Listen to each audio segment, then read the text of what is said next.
Gente, então, primeiro eu gostaria muito, de verdade, de todo o meu coração, de toda a minha alma, de agradecer a cada um dos presentes, a cada uma das pessoas que aqui estão.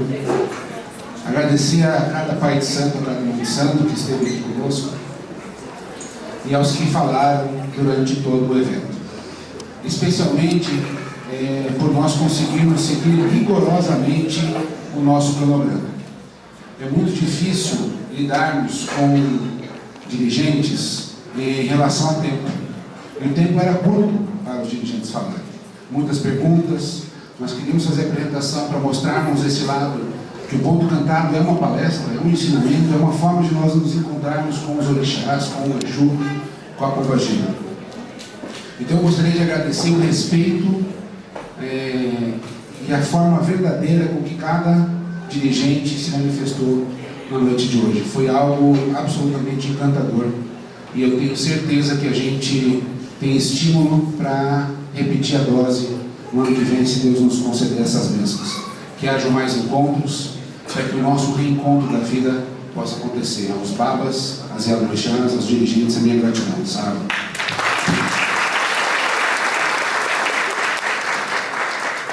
Quero agradecer também, mais uma vez, ao Pai Norberto, porque assim, geralmente quando nós encontramos escritores, estudiosos de uma religião, em especial a Umbanda, em geral a gente encontra a pessoa, ela é colocada num pedestal. Isso é difícil tanto para a pessoa, quanto para nós que estamos perto dela. E o fato do Pai Norberto ter dado a honra de estar conosco desde ontem, e o fato dele estar conosco até esta hora, demonstra não só a sua humildade, mas como a sua forma de nunca deixar de querer aprender. O Senhor mesmo se coloca um eterno aprendiz na orelha dos seus livros, que a gente possa se inspirar com isso. Obrigado, Pai Norberto.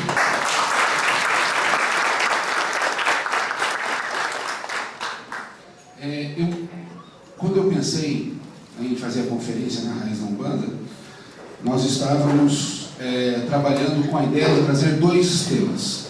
Seria Exu e Corimba. Tanto que chegamos a fazer alguns convites a algumas pessoas reconhecidamente nacionalmente, em termos de percussão, como orgãs, como alabês ou como os babalorixás, que tratam a questão do tambor, do atabaque de forma bastante séria. Tem pessoas como o mestre Baxanã, que nós entramos em contato, que foi em várias excursões ao continente africano na busca da raiz da Corimba. Mas, como tudo, nós temos que aprender que as entidades e o movimento divino acabam por nos guiar.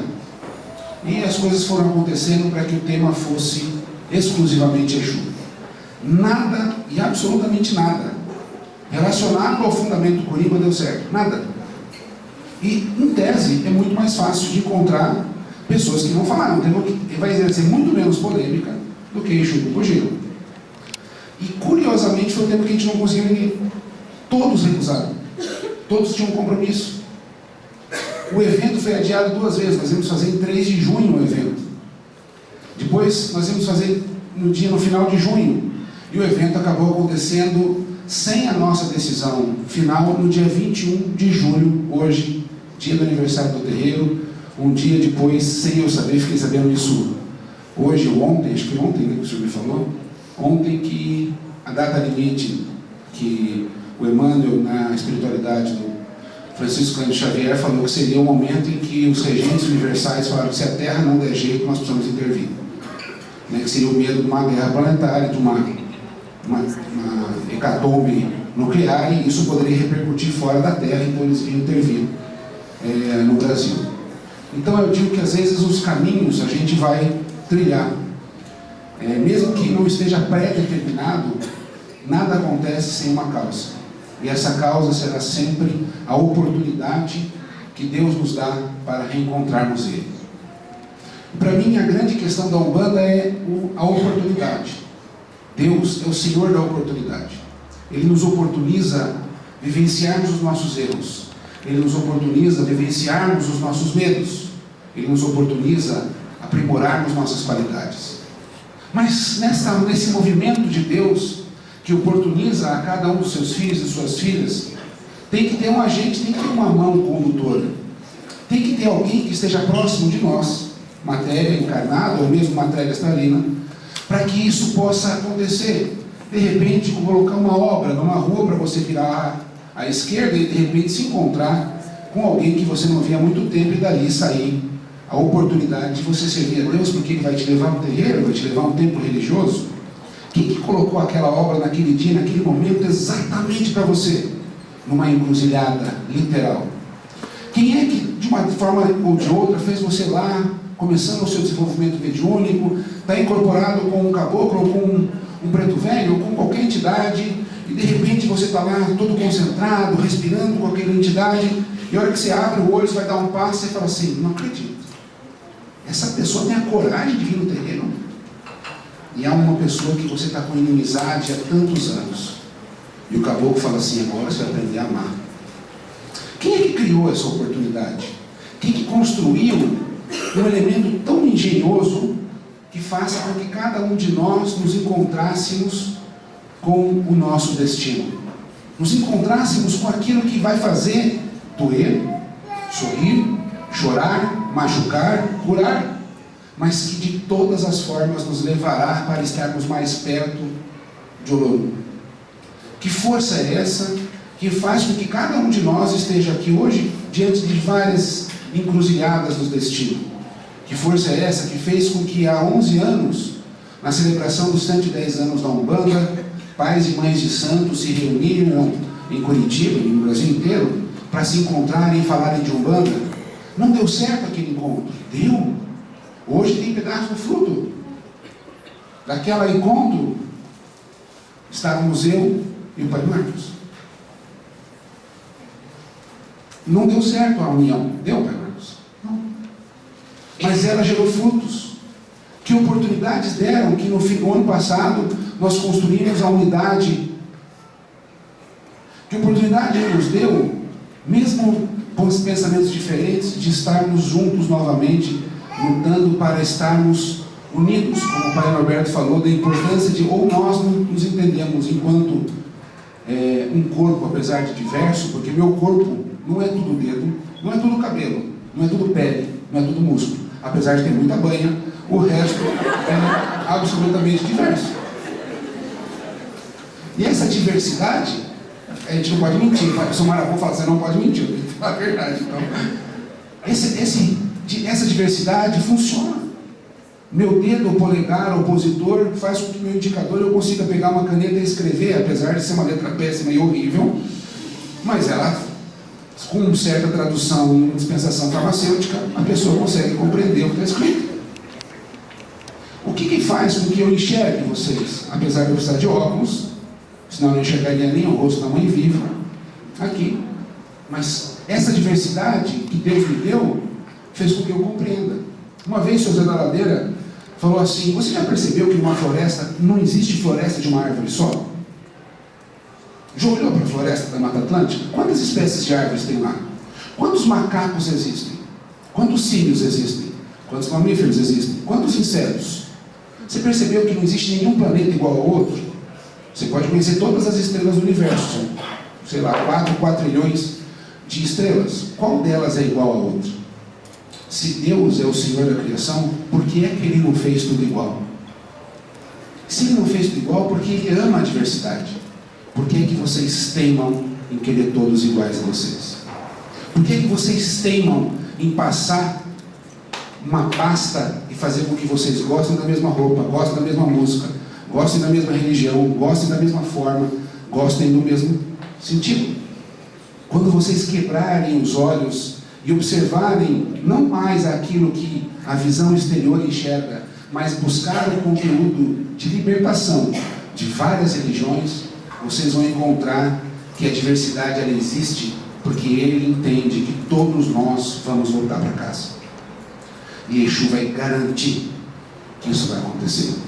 Então eu vou entrar numa encruzilhada, e eu sempre pensei assim, Exu me oriente nessa encruzilhada da minha vida, para que lado eu vou tomar. O Sr. Maragó falou, eu não vou, eu posso te ajudar, mas quem vai escolher é você. O que eu te garanto é que de uma forma ou de outra você vai voltar para Deus. A como é você que vai escolher. Não vou garantir carinho, vou garantir lição. E eu aprendi então que eu teria que escolher o que é certo. Afinal de contas, Deus me deu a vida, o meu espírito é a minha encarnação auspiciosa. Afinal, eu estou encarnado num corpo humano, saudável, graças a Deus, e que tem uma trajetória de vida. Então eu tenho que tomar a minha decisão. Eu me oriento e baseio no exemplo dos mais velhos, entre eles os Exus e as Pombagiras. E nessa força de oportunidades, eu descobri que a grande encruzilhada de Exu, na minha opinião, é a oportunidade de que, independente do caminho que eu escolher, eu me depararei com tudo o que eu plantei. Porque o plantio é absolutamente livre, plante o que quiser, mas saiba que a colheita será obrigatória. E aí, no momento da atrás, eu comecei a me desesperar. Eu falei, o que eu plantei no passado? Porque eu comecei a descobrir que eu vou ter que colher. Então eu comecei a me agoniar com essa história de vou colher tudo que eu plantei. Porque algumas coisas que eu sei do passado, digamos assim, não são muito positivas à colheita. Aí o Sumarabu me disse assim, filho, eu não falei que você vai colher linearmente o que plantou. Se você plantou discórdia, ninguém vai ter que vir aqui fazer discórdia. Não é porque você arrancou uma mão numa vida passada que você vai perder sua mão nessa vida. Como você vai colher também depende das suas escolhas. Porque como você vai colher também é função de Exu. Você vai colher. Como vai colher também é a nossa opção. Eu não entendi. Falei, como assim, meu pai? Como eu vou colher? Como você vai colher? Porque quanto mais você souber plantar, mais cedo você vai tirar o joio. Porque ele, sabidamente, não vai alimentar ninguém, vai envenenar. Então, às vezes, vocês num clarão de lucidez vão poder cortar o joio antes dele dar o fruto e vão substituir pelo trigo. Então, como você vai colher, só depende de você. Como você vai colher? Você quer colher ele maduro para comer envenenado? Ou você vai colher ele cedo, antes que você não consiga diagnosticar que ele não é trigo e sim joio? E aí me deu um clarão de felicidade, porque eu descobri que de uma certa forma eu não estava condenado a fazer as coisas que eu erro, mas sim eu teria que ter a lucidez de escolher os meus caminhos para que Exu me desse a oportunidade de uma colheita antecipada do que eu fiz mal, e uma colheita no tempo certo daquilo que eu plantei positivo. E para mim isso é a grande encruzilhada de Exu. E aí me deparando com algumas questões sobre Exu e Pombagira, o pai Norberto disse que ele faz uma umbanda na Goa. Estava conversando um tempo atrás com o pai Marcos, também tem uma relação muito próxima, né? O pai Tomás tem recuperado alguns ritos voltados para Queto, e eu sou orientado por um espírito banto, de língua, a gente ele fala de banto falante, porque na verdade é uma grande comunidade, né? Angola, Congo, Zulus e outros. E o pai Tobias de Guiné, que fica na costa do Guiné, que fica um pouco abaixo da região do Senegal, atual Nigéria, que era conhecida como o povo sudanês, que seriam os povos de língua iorubá, ele diz que eu teria que me reencontrar com a ancestralidade de Angola, ou de Congo, Angola. E nisso eu vou me deparar com a Pombagira, ou Pombogira. E aí eu fui descobrir aonde era a palavra Pombagira. Como as pessoas perguntaram, então eu vou tentar na minha busca. Pombagira é um inquice. O inquice é uma representação mais ou menos parecida do que é o orixá para os sudaneses. Inquice é, para os angolanos, a força divina, uma deidade, uma divindade. Para os congoleses, não é inquice, é muxique. Mas a gente fala, aqui no Brasil ficou tudo inquice ou minquice, que é o plural. A gente fala orixá, orixás. Inquice é um, minquice são vários. E um orixá, me perdoe, um inquice chama-se Pambo Injila. Se escreve P-A-M-B-U, Injila, N-J-I-L-L. Para os angolanos e para os congoleses é Impambo Injila. Então tudo que for em Congo, ou seja, nos quimbundos, nós vamos encontrar um M na frente, e se faz um som nasalado. Pombo, ou Impambo Injila, ou Pambo Injila para os angolanos. E nessa relação, há uma palavra difícil, né? Impambo Injila. Impambo Injila, Pombogira, Pombogira, que tem gira, ficou Pombagira. Existe um grupo étnico brasileiro, etnográfico brasileiro, que quer afastar a pombagira da Umbanda do orixá, do inquice masculino, Pambo Injila. Então eles falam que existia um comércio de escravos na região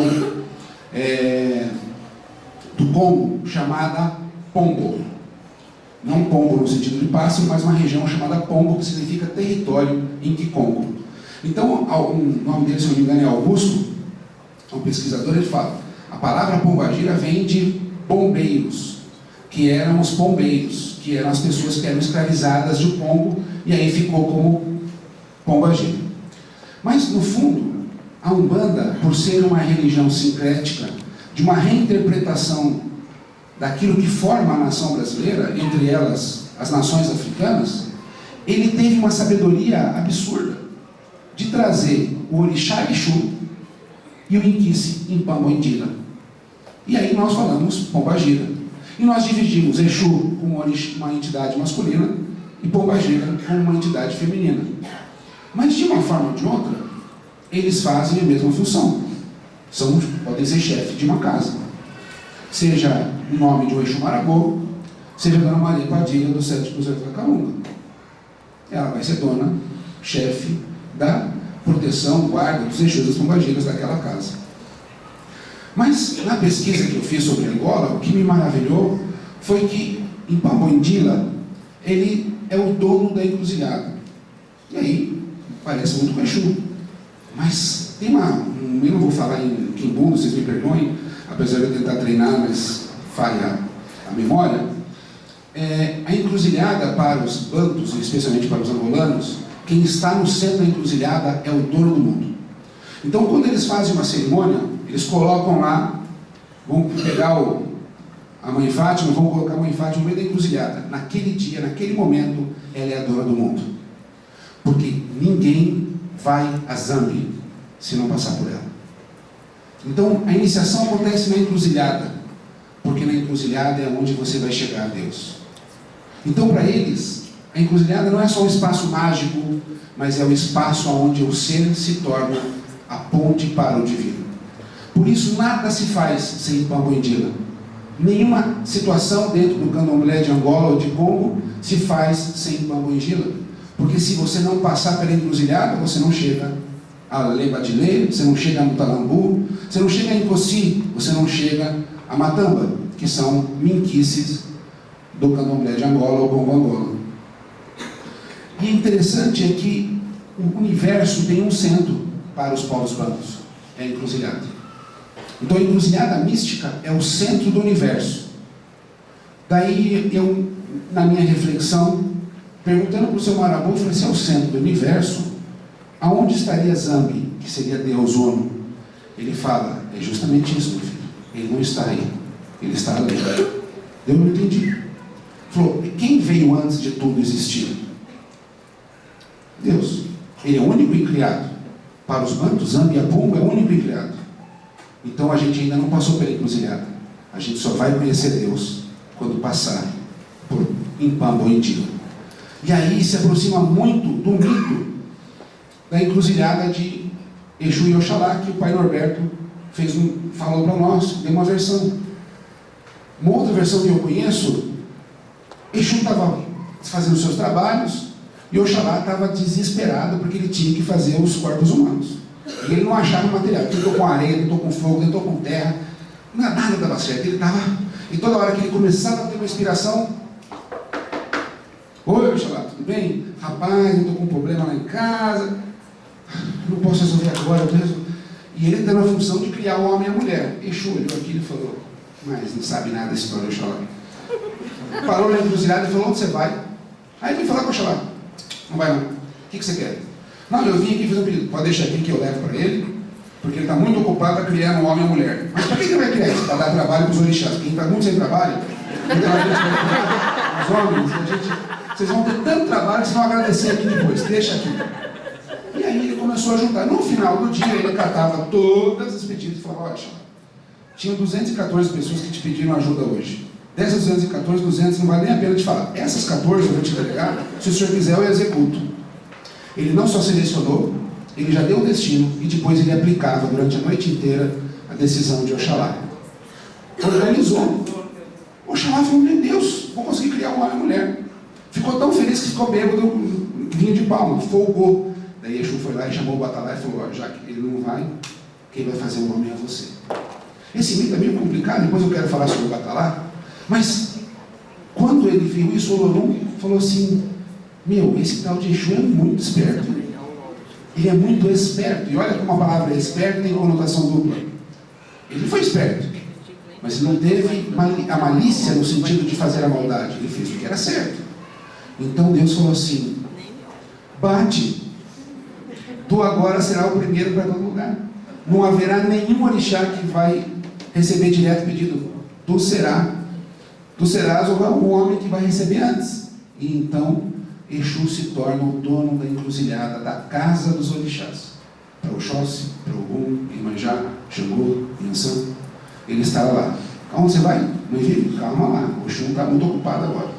Está atendendo 17,9 milhões de pedidos de pessoas que estão indo nos terreiros de Umbanda, Candomblé, Cabaçuê, Batuque, Nações, que tem por aí. E aí ela entrega para Exu e Exu leva.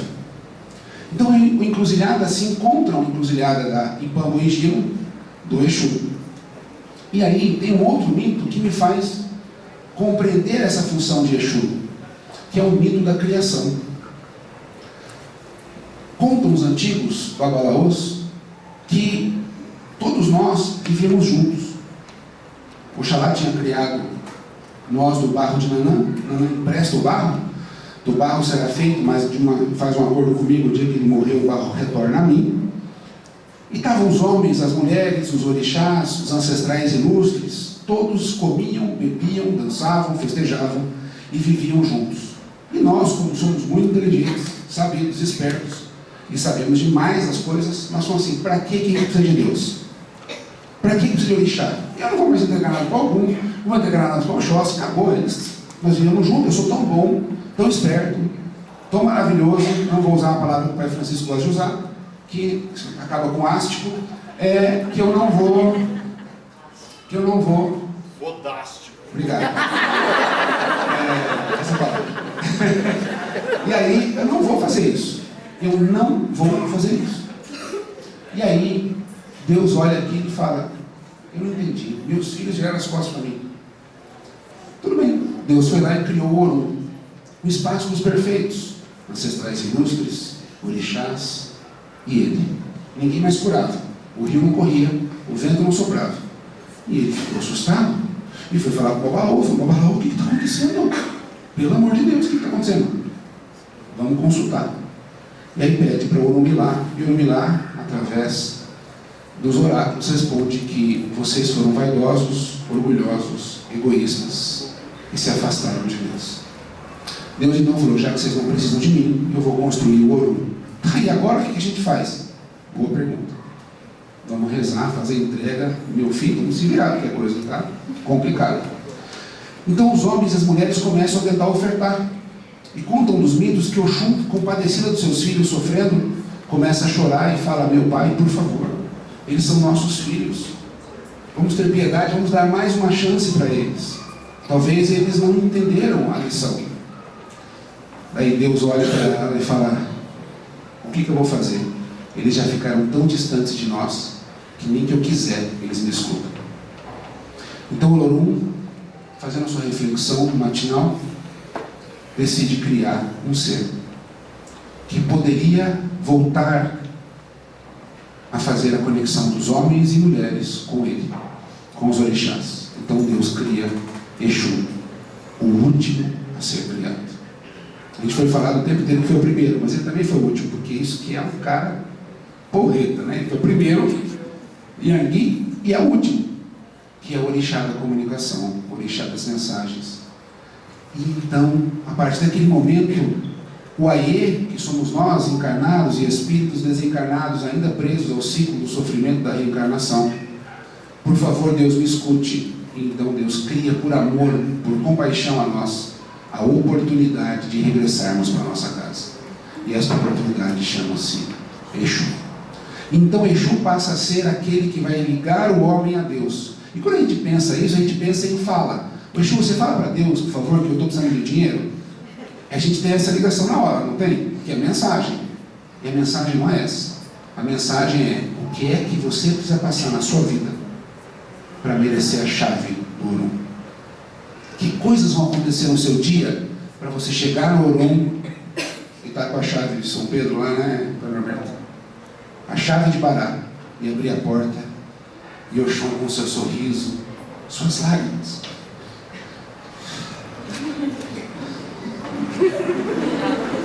É meus sonhos.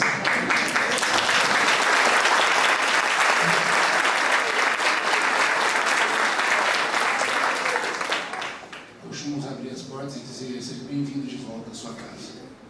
Então Exu e Pombagira, ou Pombogira, e a gente pode buscar o nome que quiser, são senhores que vão nos levar a Deus, a oportunidade divina. E para mim, nesse caso, em todos os nossos ritos de Umbanda,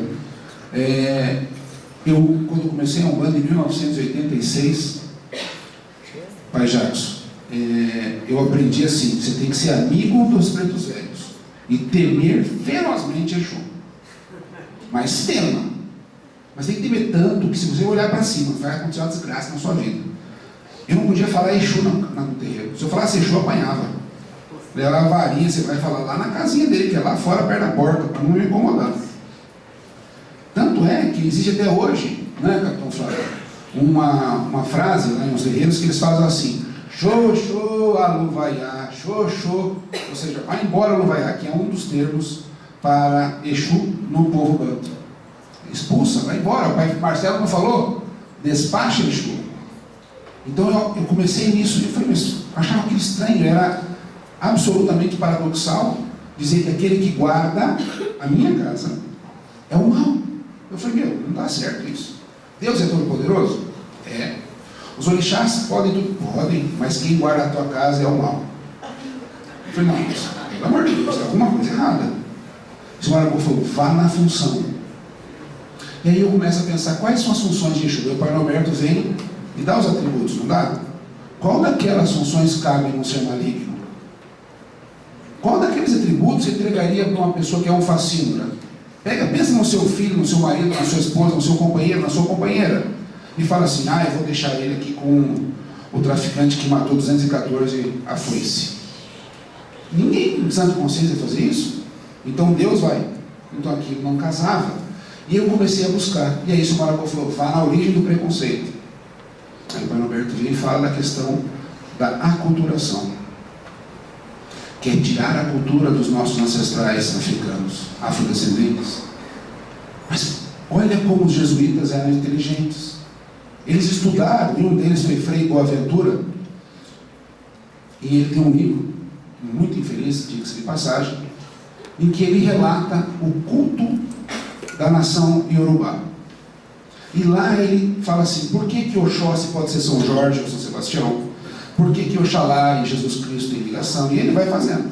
E aí ele percebeu que tudo acontecia por causa de um indivíduo, de um ser, de uma divindade. Porque ele começou a olhar e falou assim, eles vão fazer agora um rito para Oxum. Vamos fazer um padê de Exu de novo? Vamos fazer um para Ogum. Mas Exu de novo?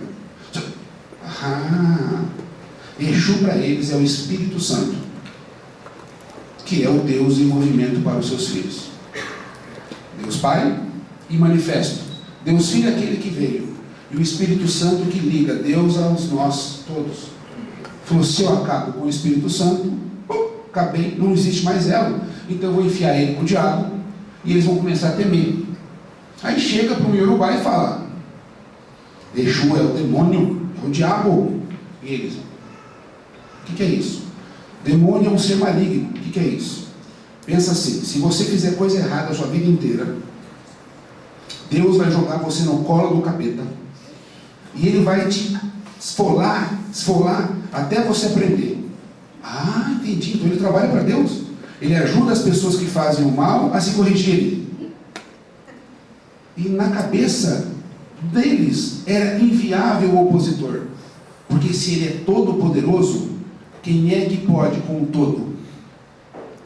Se tudo foi criado por ele, como é que alguém foi criado para fazer o mal?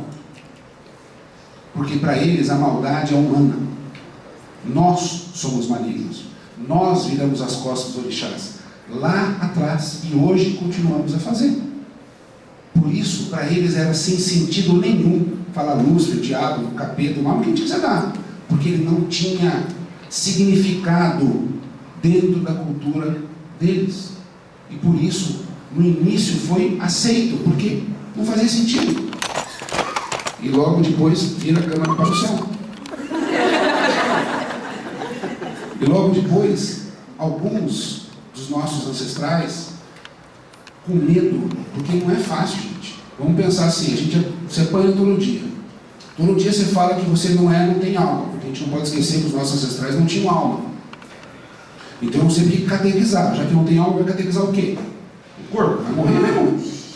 Mas, tirando esse paralelo, eles eram obrigados, eles eram o tempo inteiro dizendo: você é menor, você é menos, você não vale, você não presta, você é maledicente, você é malemolente, o dia inteiro. E eles perceberam que os hebraico-cristãos ou hebraico-católicos morriam de medo de Deus, mas eram apavorados por diabo. Mas eles tinham um pavor danado. Eles tinham que temer Deus, o que não encontro explicação até hoje, mas eles também tinham que ter um pavor tão profundo do diabo que era melhor temer do que ter pavor. Ou seja, você escolhia entre um medo mais ou menos e um medo terrível, que era a decisão, pelo menos assim que eu fui educado. Ou você tem medo ou muito medo. Eu falei: não quero nenhum dos dois, vou para um bando que lá é o caminho da oportunidade, da felicidade, estamos juntos. Mas nesse medo e no pavor, eles descobriram que, como o Exu estava sendo ligado ao diabo e pelo capeta, pelos senhores, quando eles chegavam perto deles, ele falava assim: o que você está fazendo? Estou mexendo com o Exu. Ai, meu Deus, me livre, que é mais ou menos como o pai Marcelo falou: tira a mão daqui. E tudo que era característico do mal, na visão cosmogônica católica, foi apropriada para o Exu. Caveira, que não sei porquê, no Brasil, né? Que se for no México, a gente vai bater palma, fazer uma cerimônia, um país vai atrás da caveira. Né? Nossa Senhora da Boa Morte, que vai estar lá e nós vamos estar batendo a cabeça para Nossa Senhora da Boa Morte, que é um caveirão em forma de mulher, linda. Mas no Brasil seria assustador, porque a gente tem medo de cemitério, a não ser que seja faca na caveira, né, Pai? Aí a gente tem que, né, respeitar. Mas tridente, chifre, pé de bode, pênis ereto, coisa feia, né? Que vergonha. Era isso. Então tudo começou a ser apropriado e aquilo que já existia foi sendo comprovado. E mesmo esses têm explicação. Chifre, para todos os povos antigos, é sinal de virilidade. Sabe por que o chifre é de virilidade? E isso a pesquisa é espiritual, não sei se ela é real, mas vou falar com o seu Marabu disso. Já perceberam que animal com chifre não é predador? Me lembre de um predador que tem chifre: leão, jaguar, lobo, cachorro do mato, jacaré, joaninha, são predadores.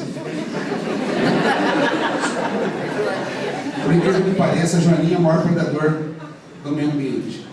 Ela é capaz de matar 1 milhão de seres em sua vida. Nenhum outro ser da Terra mata mais que ela. É um bicho do mal, joaninha. E ela é vermelha e preta. Mas nenhum tem chifre. Quem tem chifre? Búfalo, cervo, veado, boi, bisão. São elefante, temos rinoceronte, que também não é um chifre, mas pode parecer. Eles comem capim, vegetal, não mata um ser para ficar vivo. E eles são o símbolo da virilidade. Eu perguntei para o seu irmão por quê. Ele falou: por quê, meu filho? Porque mesmo sem matar ninguém, não existe um leão que tenha coragem de olhar ele nos olhos. No meio da savana africana, um búfalo adulto olha e encara o leão nos olhos e afasta ele da manada. Ele é viril porque ele é uma corrente. Se a gente aprender com os búfalos, que juntos somos mais fortes, nenhum predador vai tirar a nossa vida. E aí eu falei: cara, que maravilha esse negócio de chifre, né? Mitologicamente falando. Deixa eu deixar claro. Foi um ato falho não proposital. Fiquei preocupado. E o tridente era para mim a maior questão. E aí eu fui pesquisar o tridente, Poseidon, Netuno, todos os deuses marítimos da antiguidade, especialmente da Euroásia, possuíam tridente. E eles eram o controlador do mal. Olha que coisa doida. Poseidon, Netuno, sobre os pés do mar estava o mal. Aonde estava o mal na mitologia grega? Embaixo dos mares de Netuno, ou de Poseidon. Ele abria, soltem o kraken, ele soltava. Senão ele fechava. Com o quê? Tridente. A Trishula, não sei se é Trishula a palavra certa, se alguém puder me ajudar em sânscrito, que é o tridente de Shiva, do Lord Shiva, ele representa as 3 questões humanas, o que nos faz errar: o sentimento, as emoções, a razão e os impulsos. Quem pode controlar os 3? Aquele que pode transformar, que é o Senhor da destruição. Porque ele pode destruir a vaidade, o orgulho, o egoísmo, aquilo que nos faz perder o sentido. O que nos faz perder o sentido? Quando nós não escutamos a intuição, porque ela sobrepõe o instinto, a razão e a emoção. E aí eu fiquei maravilhado. Pô, eu quero ter um tridente também. Não. Controla o mal, abaixa o mal e faz com que a gente seja transformado. E nesse processo de pesquisa, de vivência, o que mais me marca na minha trajetória mediúnica é a experiência do dia a dia. Eu nunca me furtei de ler. Espero que Deus me dê saúde nos olhos, e se não tiver, que tenha muitos audiolivros. Se não tiver, eu aprenda com o Braille. Se não tiver dedo, que existe um espírito que consiga falar comigo e eu escutar. Eu não me furto a estudar, mesmo que isso me incomode às vezes. Mas além do estudo, eu aprendi que eu tinha que certificar aquilo. Como é que eu ia aceitar alguma coisa como verdadeira? E aí uma das entidades que acompanha a minha trajetória, um dos heróis, porque acompanhar tem que ser um herói mesmo, Deus, ele falou assim: antes recusar 10 verdades do que aceitar uma mentira. Não tenha pressa de aceitar aquilo como verdadeiro. Medite, reflita, experimente, viva, e aí traga como verdade. Porque se você aceitar uma mentira, a gente vai passar tanto tempo tentando destruir esse falso saber, que talvez não dê tempo para você aprender. Por isso, nunca encha o seu copo. Quando o copo estiver cheio, ou seja, a vaidade chegar, eu vou esvaziar para você. Então eu garanto para você, com todas as letras, é melhor manter o copo vazio. Eu não entendi na primeira vez. Em um determinado momento da minha vida mediúnica, eu deixei o copo transbordar de cheio. E ele encheu tanto que eu me achava mais do que o Super-Homem, o Homem-Aranha e o Professor Xavier, juntos na mesma espécie, no mesmo. A DC Comics e a Marvel juntaram e me sentia assim. A ponto de eu achar que eu podia tudo na gira. Se tinha uma manifestação de um quiumba e o Pai de Santo demorava 3 segundos, eu fazia um segundo. Saquei, tirava de letra. E aquilo me empoderou. E o Sr. Marabô dava risada. E aí, Marcão, quando eles riam, realmente era para desespero. E ele dava gargalhada e ria. E o Sr. Meia-Noite, incorporado, meu pai André, só dizia assim: meu pai, o Sr. Marabô está fazendo isso aqui. Deixa ele. O Sr. Marabô, no ponto, lá no cantinho da gira, ele fazia assim. E a pessoa saia rodando a ele. Ele ia por dentro. Cara poderoso. E aí, chega um momento, o Sr. Meia-Noite falou assim: já acabou, Sr. Marabô? Já deu a lição? Ele falou: não, só preparei o terreno. Podemos ir embora? Ele falou: agora pode. E ele subiu. Do jeito que ele subiu, eu desci. Ele subiu rápido e eu desci rapidamente. Eu não consegui ficar em pé e rastejando eu fui até o toalete para fazer o número 3. Eu passei profundamente mal, eu não conseguia respirar, não conseguia falar, não conseguia ficar em pé, então eu rastejei no terreno, literalmente. E aí eu falei: meu pai, o que o senhor está fazendo com isso? Ele falou assim: amansa burro. Amansa burro. Eu falei: mas o que é isso? Isso não é uma coisa boa? Ele foi para casa: eu nunca mais vou pisar nesse terreno, pelo amor de Deus, que vergonha que eu estou passando aqui. E eu vou passar vergonha de novo, porque eu sou um cara muito inteligente, né? A gente passa vergonha ontem, passa vergonha hoje. E aí eu decidi nunca mais no terreno. Aí meu pai de santo me pôs aqui no meio, falou: gente, hoje nós vamos fazer, porque tinha um estudo lá. Nós vamos aprender hoje como a vaidade e o orgulho destroem o médico. Pai Caetano, por favor, vamos aqui. E aí ele passou, e eu sentado, com a cara vermelha, começou, envergonhadíssimo, e deu a lição. E aí eu decidi nunca mais ir. Logicamente, na outra sexta-feira, 4 dias depois, estava lá eu, baixando a cabeça, pedindo uma lene, agora. Por que aconteceu aquilo? Eu poderia ter entendido como um castigo. E hoje eu digo, meu Deus, que oportunidade que Ele me deu. Ele esvaziou o copo para eu não cair na ribanceira do orgulho. Eu sou orgulhoso, eu sou vaidoso, eu sou arrogante. E isso é duro falar. Mas sabendo que Ele está em mim, essas sombras invadem o meu ser, eu busco todos os dias a luz da humildade. E nessa encruzilhada, eu conto com um ser que não vai me deixar nem me fugir dessa luz, que é Exu. Porque Ele, no caminho que eu escolhi, vai fazer meu copo ficar pelo menos meio cheio. E hoje, eu tive que esvaziar meu copo várias vezes. Porque hoje eu queria aprender e escutar, mesmo estando nervoso, agoniado para fazer a organização. Mas eu queria escutar, e eu bebi de várias fontes. Então eu esvaziei meu copo várias vezes. E aí eu aprendi que o sábio não é aquele que acumula, mas é aquele que é capaz de desfazer de falsas coisas. E Exu me ensinou a me descarregar, não só energeticamente, mas a me descarregar no sentido de que existe muita coisa para a gente aprender, que a gente possa continuar aprendendo todos os dias. Por isso a ideia nossa é manter a conferência no ar, para que entrevistas, textos, pedaços de livros, como os livros que nós citamos do Pai Norberto, possam acontecer. E para encerrar, eu queria dizer, e aí eu vou cortar 2 perguntas, porque vou passar dos 35 minutos que eu tinha me proposto, que a gente não falou da diferença de Exu e Pombagira.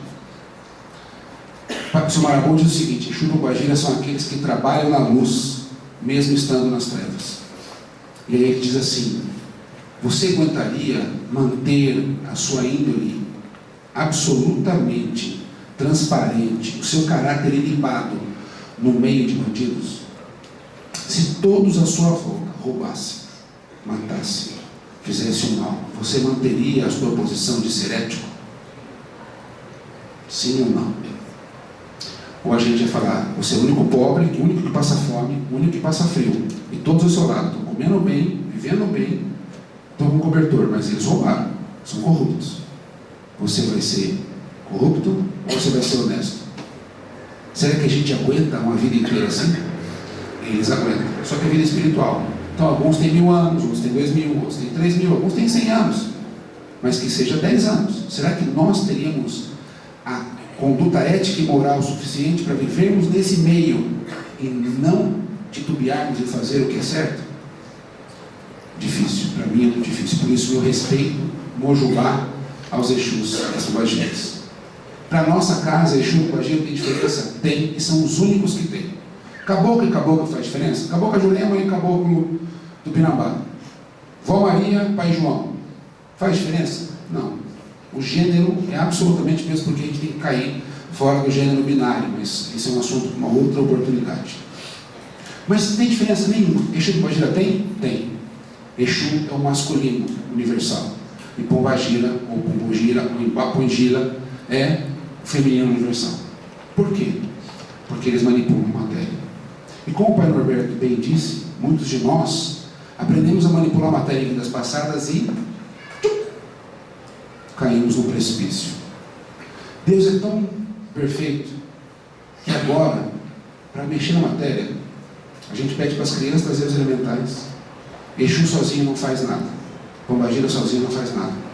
Por isso Exu precisa de Pombagira. Pombagira precisa de Exu.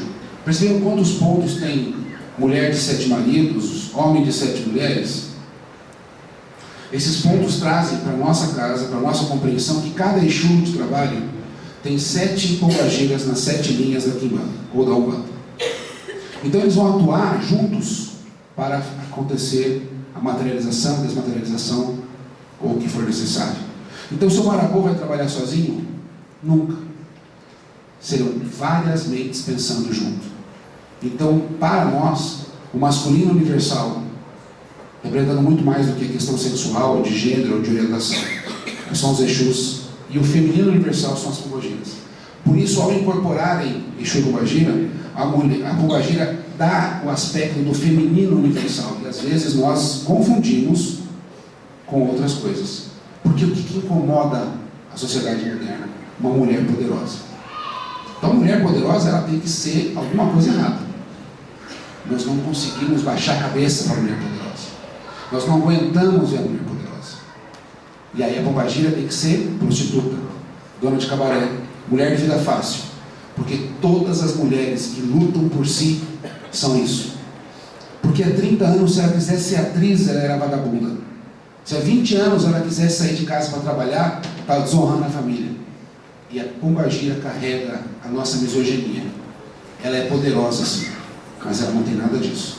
Porque ela manipula o fruto da vida. Sem ela não se faz nada. Muito obrigado, que os Exus Pombagiras nos abençoem sempre. Disse que o medo nunca foi bom conselheiro. Como ele lhe ensinou a vencer seus medos? Se ele ensinou, eu não aprendi. Estou tentando. O São Marabô diz o seguinte: toda preocupação se transforma em oração. Teu medo é falta de fé. Porque o medo, o averso do medo não é a coragem. Quem tem coragem pode ser burro. Quem tem fé, acredita. Então acredita. Acredita que vai dar certo. Acredita que tudo que te acontecer será uma oportunidade.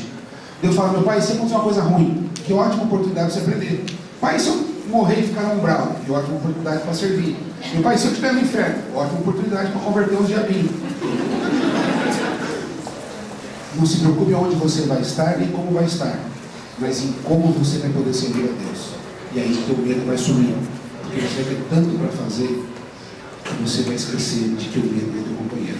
Quando você agir por medo, você está agindo contra mim, contra Deus. Quando você agir por fé, você está em nosso favor. É mais ou menos isso. Pai, o Gabriel do Duca perguntou: no teu livro psicografado, várias entidades relatam várias crenças em universos diferentes. Como é visto na Umbanda essa variedade de culturas que as entidades trazem? Eu não sei como na Umbanda, mas eu vejo com alegria, felicidade, entusiasmo. Nossa, nós estamos aqui entre pessoas multiétnicas, de várias orientações sexuais. Eu não sei se mas com certeza aqui muitas pessoas não são atreladas ao binário do gênero. Nós temos aqui pessoas que eram do Candomblé, da Umbanda, foram evangélicos, são umbandistas, foram católicos, são umbandistas. Ou seja, essa diversidade, como eu falei do seu Zé da Ladeira, é o que comprova Deus. E se a gente aprender com cada uma delas, a gente continua. Elas se encontram porque elas extrapolam a estética. Falava com o pai Norberto, quando nós olhamos assim, como é que você se sentiu no ritual? Cadê o pai Chico? Foi gravado. Desculpa. Quando eu vou no pai Marco, então que está aqui, vou na casa do pai Marco, o rito do pai Marco é muito diferente do meu rito. Se eu ficar preocupado com o rito do pai Marco, eu vou achar a agenda dele ou muito ruim ou muito boa. Mas se eu olhar o conteúdo, eu vou falar assim: a gente faz a mesma coisa. Ele está construindo a ponte para nós encontrarmos Deus. E aí eu vou muito aprender e muito pouco julgar. Então eu acredito que se a gente tirar o aspecto estético para a gente ir na essência, eu não consigo ler um livro sobre hinduísmo, um livro sobre budismo, um livro sobre catolicismo, um livro sobre espiritismo que eu não aprenda alguma coisa. Graças a Deus. E eu fico muito feliz quando cai na minha mão um livro e fala assim: olha, esses dias eu estava na livraria e eu vou confessar uma coisa agora. Posso confessar? Vou confessar. Eu chego na livraria e falo: você tem o livro Ecos e Peruana? Tem. Eu gostaria de ver. Aí eu pego o livro, só dou uma olhadinha disfarçada e põe em cima. Quando vai que alguém não está procurando, já olha e fala: eu gostei dessa capa. Vou levar. Então, vocês veem que isso eu sou eu que passei na livraria. Mas fazendo isso, ele falou: você conhece o livro O Profeta do Calil Gibran? Falei: não. Eu comprei o livro, além de ser um livro que estava acessível, eu achei maravilhoso as histórias dele. Ele é um muçulmano, né? Ele é uma cultura iraniana, iraquiana, e é maravilhoso, é lindo, profundo, cheio de histórias incríveis. E aí eu digo que é assim que a gente pode encarar, aprender com tudo sem medo. É referente, pai, a Exu. Então,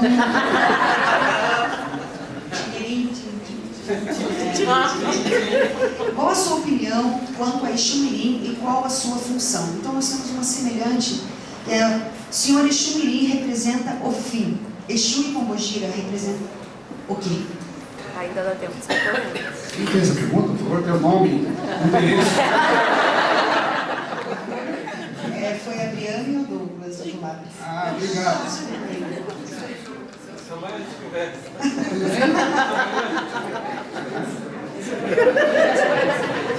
É assim que você educa, Cecília.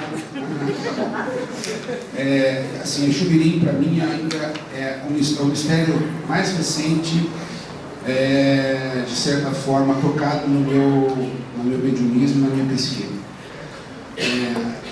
Depois de 30 anos de Umbanda, 14 anos de Pai de Santo, foi em julho deste ano, portanto esse mês, que o Exu-Mirim se manifestou com o nome. Eu já tinha recebido no final de gira uma vez ou outra, mas daria para contar nas mãos, nos dedos de uma mão, minha, portanto no máximo 5 vezes, né?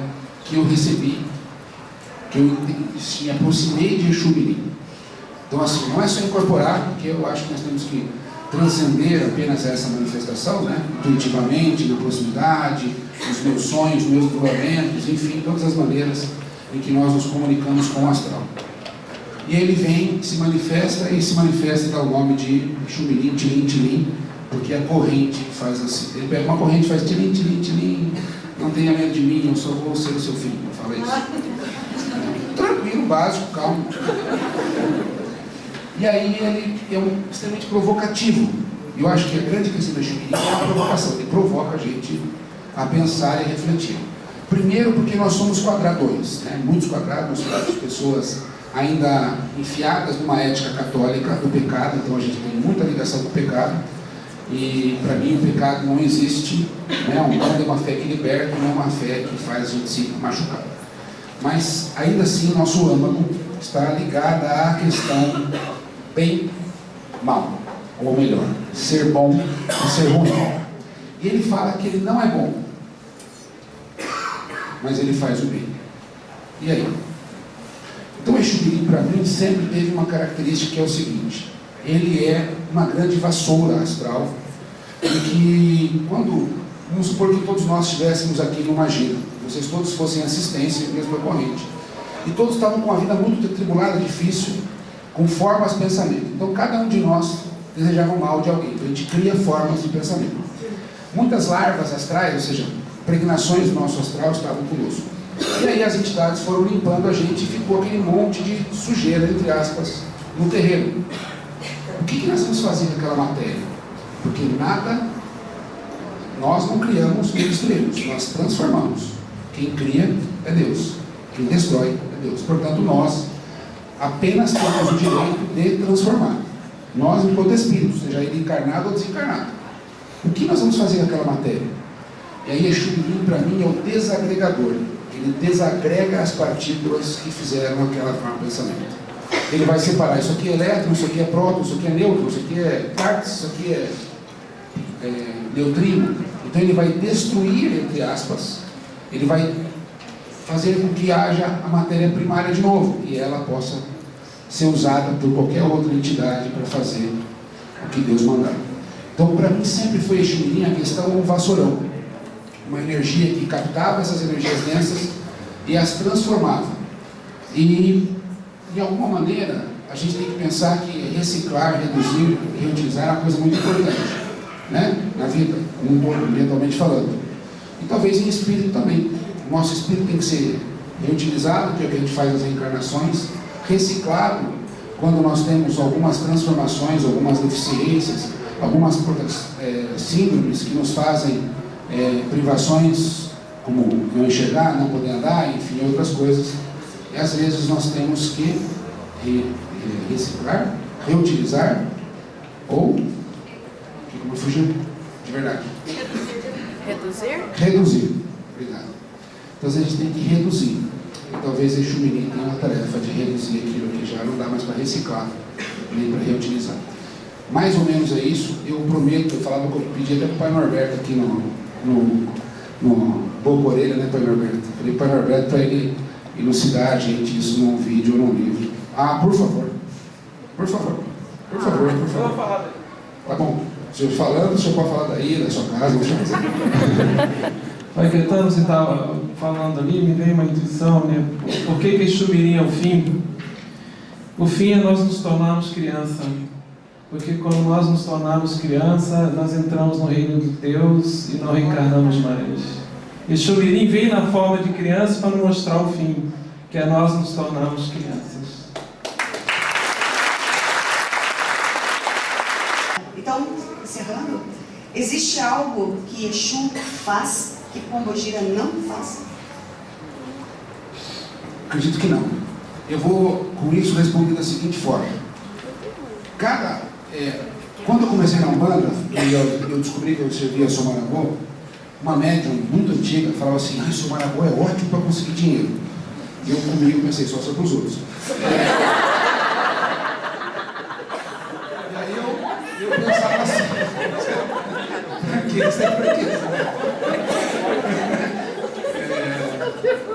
bonitinho de mim dá para os outros lados. Mas, tirando a brincadeira, eu sempre me preocupava assim, me perguntava: seu Branca Rosa é bom para isso, Dona Maria Padilha é bom para isso, seu Dona Maria Molanda é bom para aquilo. Eu pensava assim, você é igual especialidade médica, né? Você vai com dor de barriga, o cara vai pegar na barriga. O seu problema é o pâncreas. Você vai no pâncreas, na verdade não é o pâncreas, é o jejum no ilho. Eu falei, pô, né? No caso é mais especificidade. E eu sempre me perguntei sobre isso. E recentemente, o seu Maragão, em intuição, falou o seguinte: quando você vai numa casa, numa quartimbanda, é isso, Cleusa? Cadê a Cleusa? A quartimbanda, a pessoa que está sozinha atende você, uma quartimbanda, ela brinca. Talvez ali, talvez o espírito possa ser especialista. Mas eu vou lá no Triângulo da Fraternidade. Vou ser consultado por uma entidade. Vou ser consultado pela Rosa, pela Dona Rosa. Eu levei um problema para a Dona Rosa. Um problema, seja de qual for, não é um problema. Eu estou precisando, eu estou muito desesperado com a forma com que a minha preguiça, a minha indolência estão trabalhando na minha vida cotidiana. Eu gostaria que a senhora me ajudasse com perseverança, disciplina e determinação. Aí a gente poderia pensar que a Dona Rosa, da casa do Triângulo da Fraternidade, incorporada na médium Rose, poderia e vai atender o Pai Caetano, não é isso? O Marabô falou: nunca. Quando a gente chega no terreiro, nós funcionamos como corrente mediúnica. Se você for atendido pela Dona Rosa, pelo seu cravo, não faz diferença. A egrégora desta casa irá trabalhar para que Deus atue em você. Então, qual Exu faz tudo? Nenhum. Qual Pombagira faz tudo? Nenhuma. Qual Preto Velho? Nenhum. Porque se eles fizerem tudo, eles não são Preto Velho, eles não são Exu, não são Pombagira. Então, seja qual for, eles vão agir em corrente, em egrégora, uma corrente astral que vai abençoar de acordo com a vontade de Deus e para que oportunize a nós o nosso trabalho. Então, eu acho que era isso.